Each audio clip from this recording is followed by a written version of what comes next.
Hi everyone, welcome back to my channel. I wanted to come on today and do my April reads.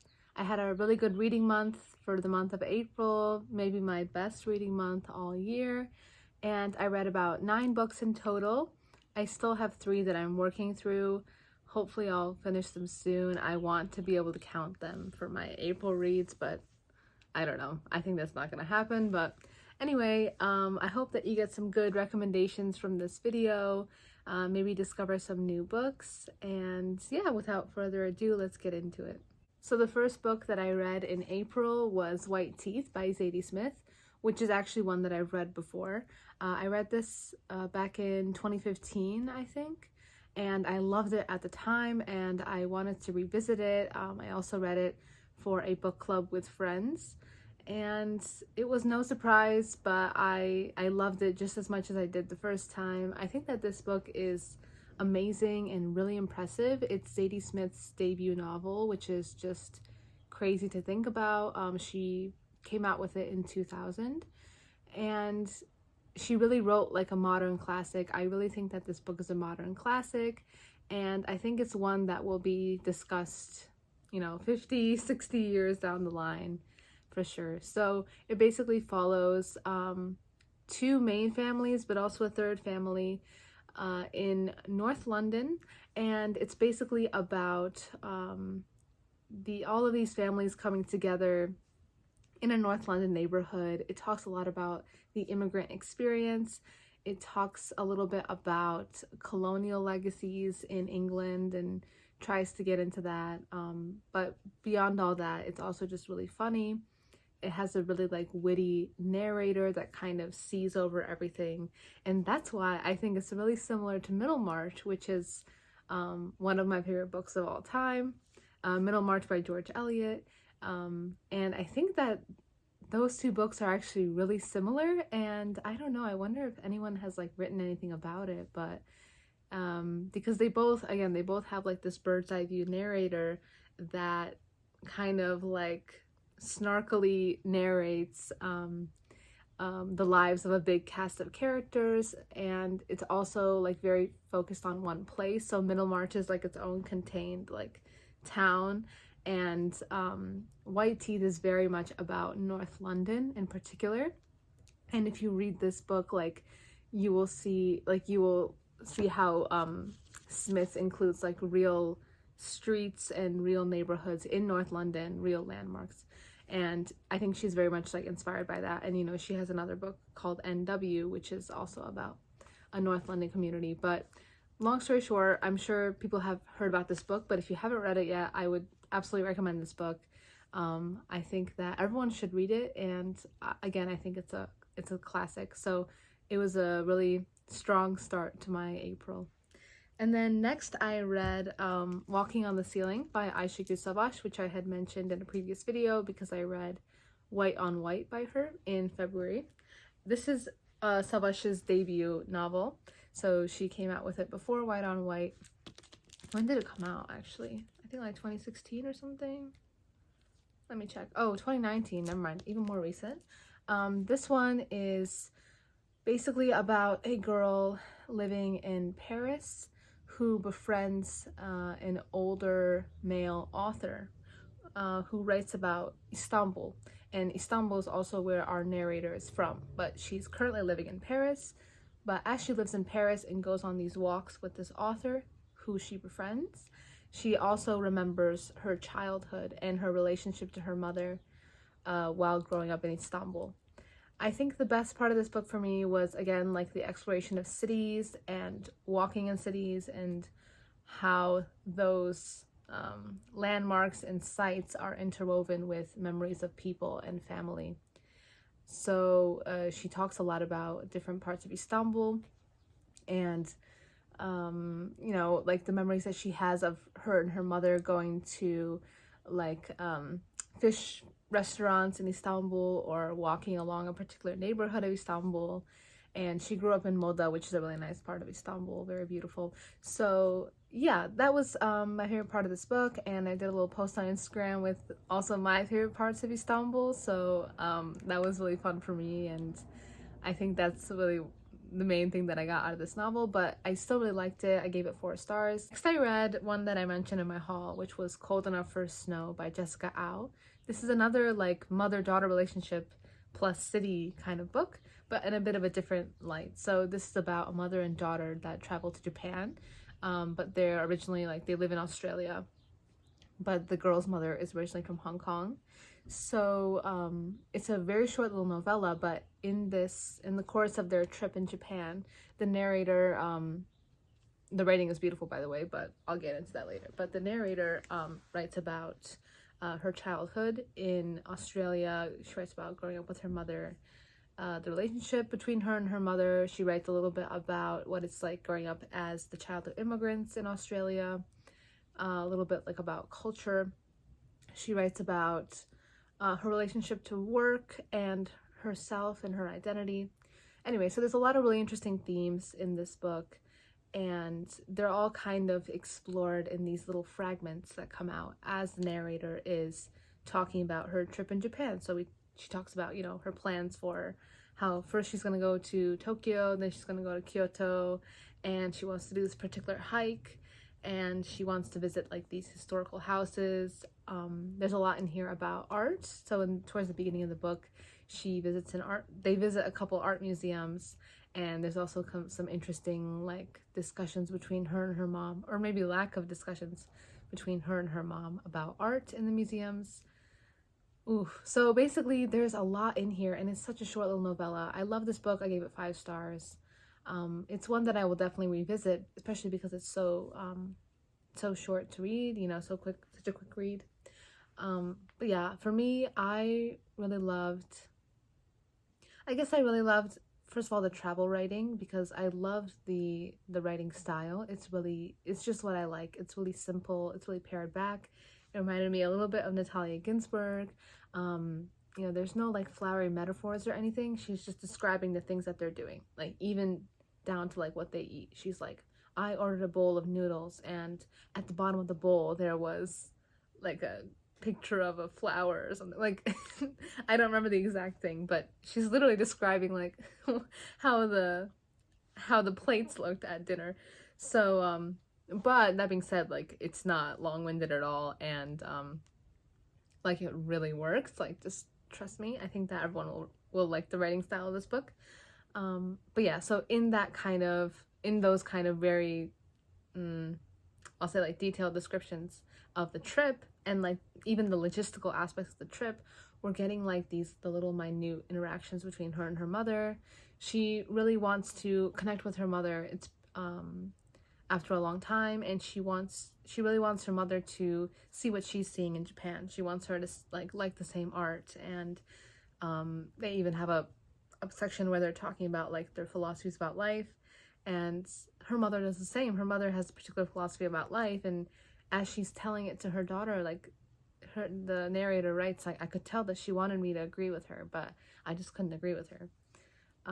So basically, like we're getting a very detailed description of kind of the interactions between the mother and daughter, and as well as like, you know, old memories that come up as the narrator kind of travels. So there's just a lot to love about this book, and I think it'll speak to people in different ways. I think that everyone will find something to latch onto and connect with if that's something that you look for in the things that you read. I certainly do. And yeah, I'm just really excited to read this again. Maybe I'll read it when I go on a trip or something. Yeah, this is a strong recommend from me, Cold Enough for Snow. Yes. Next, I read another new release that I talked about in my haul, so I'll keep it short, but this is Elena Knows by Claudia Piñeiro, which is on the International Man Booker Prize shortlist for this year. It is framed as a crime novel, but it's really about an elderly woman with Parkinson's who is trying to get to the bottom of the recent death of her daughter. And I won't say too much about what this book is about, because I feel like the whole point is that you kind of sit down and read it maybe in 1 or 2 sittings, and then you kind of like watch as the plot unfolds. But I will say, this book, I really liked it. I think it's really well written. Like it it really does a good job of getting in the head of Elena and what it's like living with Parkinson's, the kind of attitudes that she has about her body and herself as someone living with a disability, how her disability shaped her relationship to her daughter, for example. That's really interesting in this book. And so that's a really strong aspect of the book, I'd say. And the book is also set over the course of one day, so it really unravels at a nice pace, and we're following this old Elena's thoughts and this place that she needs to go. I'm trying to speak without giving too many spoilers, so I felt that gave a nice like pacing to the book, to the story. My only caveat, I gave this 4 stars, and the only reason is just because I think it's a personal preference more, but I did see other people who had a similar opinion. But I personally felt that the ending of the book was not my cup of tea. This book has a very clear social and political message, and it was written with a very explicit purpose, which is very admirable, and I agree with it. I'm not even disagreeing with it. And it's something that I've also seen a lot in like Turkish books written by people who want to say something very particular about the socio-political status of Turkey, for example. But, you know, this is in Argentina. But I just felt that the way that the ending came together and the way that that kind of like mic drop moment was revealed was a bit on the nose, like maybe a little bit tacky. I don't want to say that though. It sounds really rude to say that, but basically the ending rubbed me the wrong way. And I don't know. I think it's just a pet peeve of mine when a book kind of not only like neatly ties it together, but kind of like puts it all together in a kind of maybe too obvious, maybe a bit too melodramatic way. But that being said, I think that was a personal preference thing again, so I wouldn't let that deter you from reading this book, because I mean that was really only like the last 20 pages or so anyway, so the experience of reading it and this character of Elena is really like, it's worth it to read it just for her. So this is still a recommend from me. But yeah, that was Elena Knows, and an interesting read for this month. Next, I read a very, very different book, which is Notes from Underground by Dostoevsky. I had this on my shelf for a while. I love these vintage Dostoevsky editions. They all have different like kind of geometric and black and white designs on them, so I collect them. I have Demons and The Double and The Gambler on my shelf over there. And yeah, so I'm just working through my collection, and this one, I don't even know what to say about it. I gave it 4 stars. I didn't love it as much as like The Idiot and Crime and Punishment, but it's a very short little novella, and it well, maybe a novel, but it's really short and it's definitely worth reading. Yeah, it's basically about the thoughts of this social recluse who I guess is kind of writing from like underground. There's 2 parts to this book, where the first part is where he's writing from underground, and then the second part is called, it's a weird name, Apropos of the Wet Snow. But anyway, the second part takes place before the first part, and the second part basically sets up why our narrator is the way he is, like the things that he's experienced in his life. And then the first part is like he's like literally hit like rock bottom, he's underground. But yeah, so this is very like, you know, the usual stuff. I'm not gonna get super into it, but you know, it's very philosophical, and yeah, I liked it. Again, with Dostoevsky, like I wrote in my Instagram post, I just try to like embrace the ride. I just treat it as any other book, and I try not to get held back by all of the like, ooh, like what is he trying to say now, like, you know, what philosophical ideas are in this particular section. Like I just try to read it as a normal book, and then at the end I'll like go and do a little bit of research. But this was super readable. I thought it was really funny. Like there was portions in here where I literally laughed out loud. The character, even though he's like, you know, he's super down in the dumps, like he really hates society, and he's very fed up with the world. He's just so funny. Like, he's so goofy. He's kind of an idiot. So, you know, like the idiot. No, that's not a reference. But anyway, they're very different characters, actually. But anyway, this is a really good book. It's a classic. But yeah, this was another fun read for me this month. Yeah, and I'm glad that I read it. Next, I read a kind of exciting book which recently came out, and it's In the Shadow of the Yalı by Suat Derviş. This is a recent translation into English that just came out from Other Press. And Suat Derviş was a relatively famous Turkish author who was writing in the late Ottoman and early Republican era, and she was a bit of a communist. She was friends with Nazım Hikmet, who was a very famous like communist poet in Turkey. And yeah, and she's also a bit of a feminist, and I think the point of this book is that it offers a little bit of a feminist perspective in Turkish literature, and it features like a kind of unconventional story about a woman. It's hard for me to describe this because I personally didn't love it, but I don't want to say anything negative about it or anything too negative about it, because I think that the point of publishing this is that people can discover a new author, a new like a new country's literature. Yeah, there we go. And they can, learn something new about a place that they have never heard about. That being said, though, I don't know. I think that people will like this book. Like, the people who like this kind of writing will like this book. But then that's not true either, because, I don't know. Basically, not only did I think that this story was really boring and really lackluster, but I thought that the writing was just straight up bad. Like, I really think that this author is a bad author, and I really hate to say that, and maybe I'm not even allowed to say that, I don't know. But yeah, this book actually just irritated me. But that being said, I don't want people to be deterred from checking it out, because, maybe I was just in a bad mood and I just was not in the right mind. She's married to this man named Ahmet, I believe, and they have like a very steady, emotionally like removed marriage. She's kind of the conventional wife, but then she meets this man named Muhsin, who is kind of like a millionaire. He's like a James Bond, like suave guy, and she falls in love with him.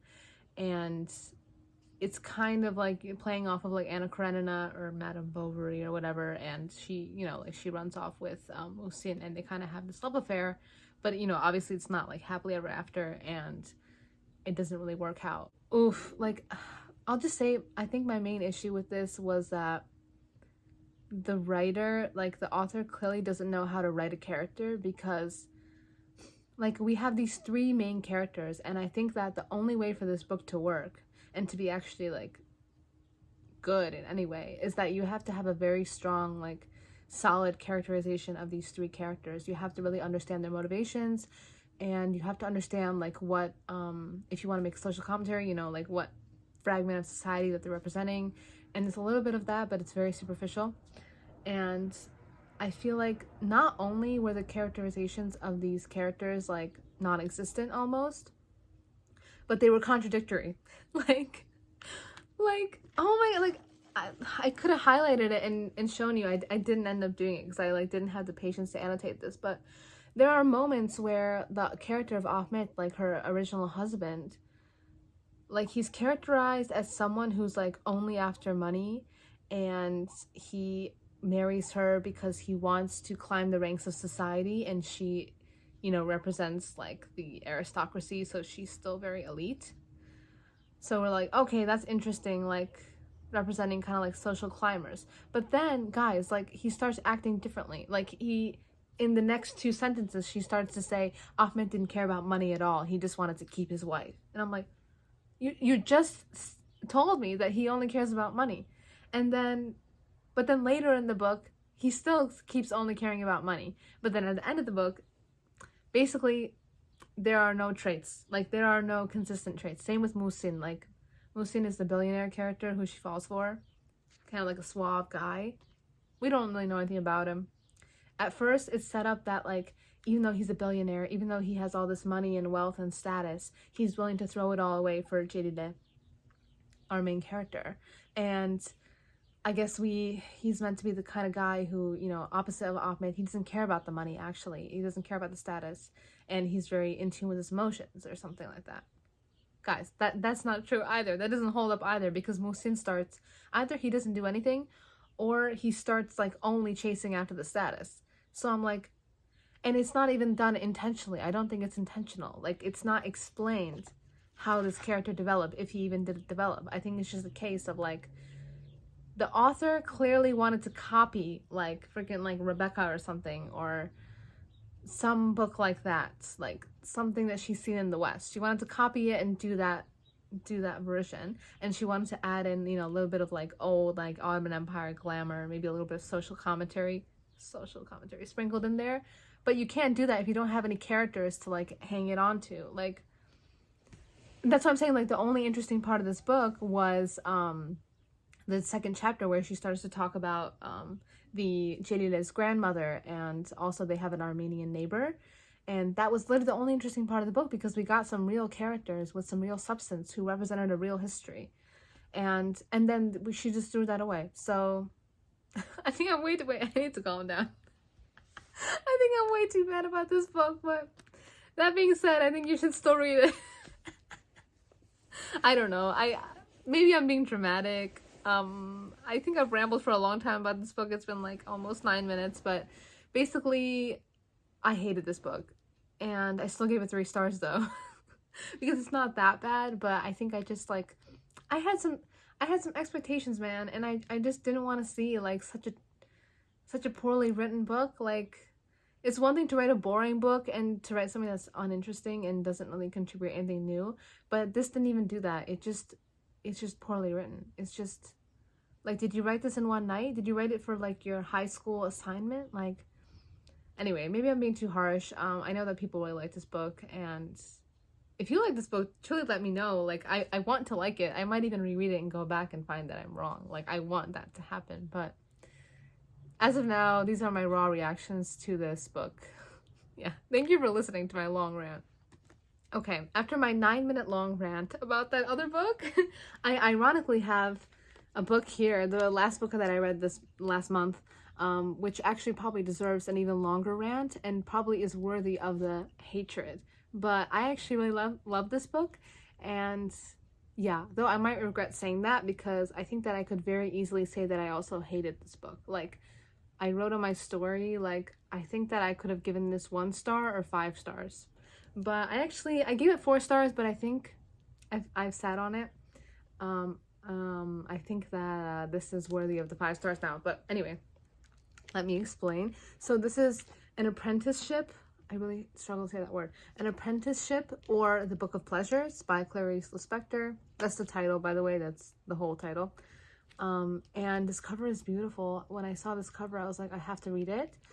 I should explain, this is technically my first Clarice Lispector that I've ever read, and she's, you know, a very famous Brazilian author who I guess who was originally a Ukrainian Jew, which I didn't know. That's really interesting. But yeah, she's like probably the most famous author out of Brazil. And I tried to read The Besieged City by her a couple months ago, and I couldn't even finish it. Not that it was bad, but I just was not in the right mindset, because her writing is so unique, and it's very dense, and it's very, what's the word, like, it's, I would say figurative, but it's even beyond that. Like, it's very, it doesn't make any sense, basically. It's not necessarily linear. I feel like sometimes she just says a lot of, like, interesting, like, metaphors and ideas and fragments. So she'll, like, instead of, like, saying one linear sentence, she'll, like, hop around that sentence by saying, like, 5 other sentences. So some people might hate her writing, but she's quite famous though, and very beloved. So you might have seen, like, she has this book called The Hour of the Star, which I want to read, and I think generally people start with that book because it's quite short. And she also has one called The Passion According to G.H., which apparently is considered more of like her masterpiece, and it was written before this book. And apparently she wrote this book to kind of get over the really taxing experience of writing The Passion of G.H. Anyway, so in a nutshell, this book is about a woman named Lori, who is kind of a social recluse. Surprise, surprise, kind of a theme of this month. And she is a teacher living in the city, I think in Rio. And she basically meets a guy that she actually likes. And his name is Ulysses. And he's a really horrible man. He's a really infuriating, horrible person. And Ulysses basically tells her, like, I love you and I think you're the woman I'm going to marry, but I don't think we should be together until you've learned how to live. And Lori is like, okay. So basically, this book is mainly, and the reason why I like it is basically, it's not really so much about their love story, and I would ignore the fact that this book is technically about a relationship, and I would just focus on Lori, because it would really just follow her as she's living her life, and she keeps having these like breakthroughs, and it's a very spiritual book, and it's very much about like it's so pretentious, I'm so sorry, but it's really about like what it means to live. And she has, so first she like, you know, she's working through these very lofty ideas in her head basically, and we follow her like inner thoughts, inner monologue, and occasionally she'll go and meet up with Ulysses and he'll be like, you're not ready yet. Oh God. It's so hard describing this book because it's really horrible. And then at the end, finally, they like come together, and it's very cheesy and it's very cliche. So, but maybe a little bit heartfelt, but no, on the surface it's very bad. Yeah, so really quickly, I'll say the reasons that this book is considered bad and problematic, and some people absolutely hate this book, is because, like I said, the character of Ulysses is a horrible person. He's very sexist, he's very demeaning, he's very condescending towards Lori, and he acts like he literally has figured out how to live. But then not really. He admits that he doesn't know, but then he still knows more than her. So he is kind of like her spiritual mentor. Oh God. Throughout her journey of learning how to live and be a person. So he's pretty horrible and insufferable. And again, if you want to read this book, I would recommend ignoring Ulysses. Act like he's not even there. Which is kind of crazy to say because it's supposed to be about him and her, but he's pretty awful. And yeah, so along with that, a lot of people think that this book is sexist, which I can see why they think that. And they think that it's kind of glamorizing this man and this kind of like, almost like very, yeah, again, like condescending relationship that they have, and saying like, this is the way it should be. But I don't think that that's what it's doing actually, but I can see why people have read it that way and were turned off by it. So I completely understand. I also think that some people might hate this book because, again, like I said, it's very pretentious, and it claims, you know, it deals with like very lofty ideas in a very inaccessible way. Like the writing is very hard to wrap your head around. It, like, on the one hand it really flows, but on the other hand, Lori is talking about these big like spiritual ideas, and she's only referring to them in like very what's the word, like ambiguous terms. So she literally has these moments where she's just thinking about like the pain of living, and how do I get over the pain of living, and what it means to live. And that can be interpreted in a lot of ways. It's like, okay, Lori, what are you talking about? Are you talking about like grief? Are you talking about being emotionally vulnerable with another person? Like basically it can have a lot of meanings, and I think that that's what can make it really inaccessible. Yeah, so those are the cons, which are a lot. And I would say if you get really irritated by like male writing, and if you don't like reading like about philosophy, maybe stay away from this one. Because if you hated philosophy and you just wanted to read this for the relationship, I couldn't even recommend that, because the relationship is horrible, like just awful. So I would say you can read this book if you like the kind of unlikable female narrator, even though she's not unlikable, but she's very honest, and we very much like are only in her head. Like we only follow along in her head and her thoughts. So if you like the kind of like very introspective female narrator, female protagonist kind of books who are like, again, very honest, like maybe they're not always perfect, I think that you might like this, again, if you can overlook Ulysses. But I will say, so all that being said, for me, the pros and why I think that this might be a 5-star read for me is because, one, I was really swept away by the reading of it. I didn't want to put it down, which is crazy because the last time I tried to read a Lispector book, I wanted to like it. Like, I was interested by the themes and the plot, but the writing was stopping me because the writing was like so taxing to read. Like, I couldn't even figure out what was going on because it was like in fragments and in metaphors. But in this one, I had the opposite experience. I really wanted to keep reading, and I think the writing is what convinced me to keep reading even when I was like, what is going on here? So the writing is really good. I also I think I was on board. Like, I really felt for Lori. I really identified with her. Even if that's a little bit cringy to say, maybe, I don't know. I think she's a bit of a cringy character, but there's something very relatable about her and how lost she is. And there are some very beautiful moments in here, I thought. Particularly there's one where like she goes to the sea and finally swims in the sea on her own in the like early morning. And she like reflects about what that means to her and about how like she's connecting with the sea. And again, some people might read that as like, oh my god, like they might be rolling their eyes saying that's so cringy, but I really liked it. And yeah, but again, another thing to add to the cons of this book. So apparently, I don't know where I read this. I think I read it in an article or on Goodreads, but someone said that because this book was written like after she wrote a really taxing like long masterpiece, this book is just composed of like different like short stories that she's written, and she like just like shoved them in there. So I'm like, it's kind of like a lazy attempt at writing. Like, I think the sea chapter that I really liked was actually a short story that she wrote, but whatever, I'm gonna overlook that because again, I think that even if she wrote these different chapters in like fragments for other stuff that she's written before, like I think that it really did come together as a cohesive whole, especially with the voice of Lori like driving throughout.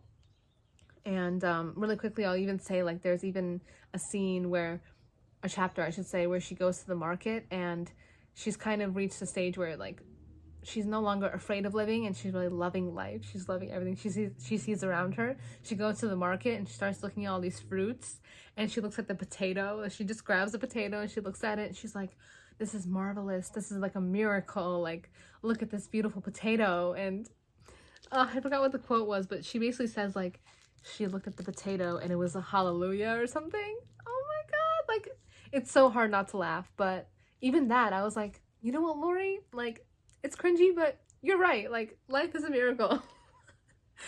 So anyway, that's my very rambly and conflicted way of saying this book was really interesting for me to read. I was left with a lot of thoughts after it, and all of these, I don't know if it will focus, but basically I marked like a billion different places where I found interesting quotes, and I wrote them all down in my notebook, and I had a really interesting experience with it. That being said, I can't really recommend this book to anybody. I don't think I'll ever recommend this book to anybody because I really do think it's a bad book. And I think that it just has a lot of, all of its flaws are things that are like particularly bad that might be like pet peeves of people when they're reading. So yes, all that being said though, if anything that I said like kind of spoke to you and comes off as something that you might like, I would recommend that you go read it. Yeah, I just wouldn't recommend this to someone that's just asking me for like, oh, what's something I should read next? I wouldn't like go and say this book. No. But yeah, so that being said, it's currently standing at a 5-star for me because I just like, for me, a 4-star book is like, you know, one that I was like, okay, well written, like the themes, made me think, I like the writing style, everything. But usually what pushes it to a 5-star is if I have like this particular emotional connection to it, or it like keeps me thinking and I'm like, oh, this made me think about this and made me want to read more about this, and if I also had like an emotional connection to, you know, some of the ideas or one of the characters or something. And that happened for me with this book. But it could just as easily be a 2 or 1-star book, because if I just happen to reread this on a bad day, I think I would like want to rip my hair out, because on the surface it's a very obnoxious book. Yeah, obnoxious is a good word. I think it's obnoxious and pretentious. But yeah, all that being said, makes me want to read more Lispector for sure. So even if I hated this one, I definitely want to keep reading Lispector. So yeah, I'm excited to keep reading her, and yeah, I might have a new favorite author in her, but not gonna say that yet. I think it might be too soon. But yes, wow, okay, I'm finally at the end of this video. I'm gonna have to go back and edit and see all the things I said, because I really ranted about those last 2 books. Really quickly, I'm still reading The Case of Comrade Talayev by Victor Serge. I really like it. It's just, it's very dense, so it's slow going. But I really like it. It basically offers a bunch of different vignettes about a bunch of different characters during Stalin's purges, after the death of Comrade Talayev. It's not a spoiler. It's written on the back of the book. Yeah, it's really witty. Reminds me of Bulgakov, because it really like critiques Soviet society, particularly like Soviet officials, Stalinist officials, and they're very like bumbling but also very violent. And yeah, I can really see like all of the social critique that is, you know, very present throughout this. And yeah, I'm really excited to read more Victor Serge. I definitely will read more of his books. I'm also reading The Cabinet for my book club with my friends. Unfortunately, I haven't been able to get into this one. I kind of started reading it and then I got just so bored by it. It's kind of like a sci-fi. It's a piece of South Korean literature. It's translated, and it basically tells a bunch of stories of like quirky, fantastical things that are recorded in this filing cabinet. So hopefully I can finish this one soon. I really need to get on it because our book club is going to meet soon, but I don't know. So far I haven't gone into it. I think it's just a personal preference thing though, because I'm not a big sci-fi person. Yeah, so that was The Cabinet. Still reading that one. And I'm also still reading Lolly Willows by Sylvia Townsend Warner, another NYRB. I really like this one. It's very sweet. There's witches involved, and it's like 1920s England, I think. 1920s, maybe 1930s. Oh, maybe before. Shoot. Oh yeah, no, 1920s. Okay, anyway, sorry. But yeah, this one's really fun and I really like it. And it's kind of heartwarming. So yes. Whew, okay. I'm so tired after that video. Thank you for watching. I hope that I didn't ramble for too long. I hope that you still got some good recommendations from this video. I will see how much of my rants I cut out. I might cut out some of my rants. But yeah, thank you for watching. I'll catch you in the next video. I'm going to do a book on hauling video next. And I hope that you enjoyed this video somewhat. I'll see you in the next one. Bye.